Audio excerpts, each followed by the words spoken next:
أبابوفر بنات أبابوفر دبل الله دبل جيفت أبابوفر دبل الله بنات أفر لما سوتا بنات جيفت يرجع أما دبل الله جيفت يرجع أمبسا شير قرا يوني قوتل نامني بس دقا سوتا جدي هاي شير قولي جاني سيبو موامارا شير قولي لا شير تاب متى مياتي والله أبواتي جوالان كاك أبداني ركتي تاب هنغوتو بريسو ما متى مياتا سا برو قرماتا جرا كوتو قوان أتي كم بهمچين كما برونسا كان آسوكتا أكا برا ملس دوئتي إن نتو براتي برونسا مجير غدي بريسو هاگا متاف لوكو سيتو سو تاب غوتي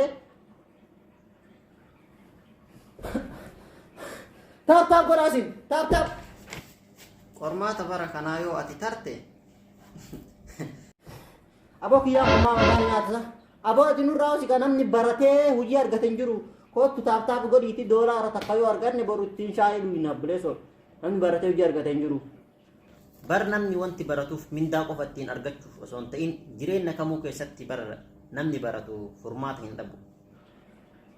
Anaaf si amma wal jala qunnamudha hanga gaaraa fi lafaa kana wal caallee jira. Anamma tiktookii irratti follow kuma kudhan qabu. Ati barattee digrii hin qabdu, ijitee tiktookii follow hin qabdu. Eenyutu ka barnoota mataaf dhukkubsita obboleessoo barnoota ka baratee hojii argatan jiru akka bara mallas du'eeti. Barataan barataree yuunivarsiitii irraa namni kumni kudhanii eebbifame hundi isaa Keeniyaa jira. Ka barataree eebbifame hundi isaa Masrii jira. Harki caaloo immoo Sumaalee kanatti firraa gaggodaanee kun dhumee kun baarri nyaatee namni shanii irraa hafte ammoo mana hidhaa Suudii jiru. Saayibii kanaafuu mataa hin dhukkubsini kootu zanaa jedhu buleessa tiktookii irraa hayi.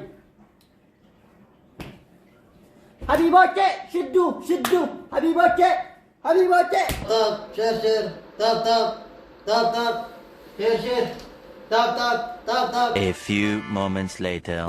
Ella dubbatus usadhu elaan bifadhu gorsiti koon qabdu ila jaalle hubadhu elaan buufattus or hin jettu atoo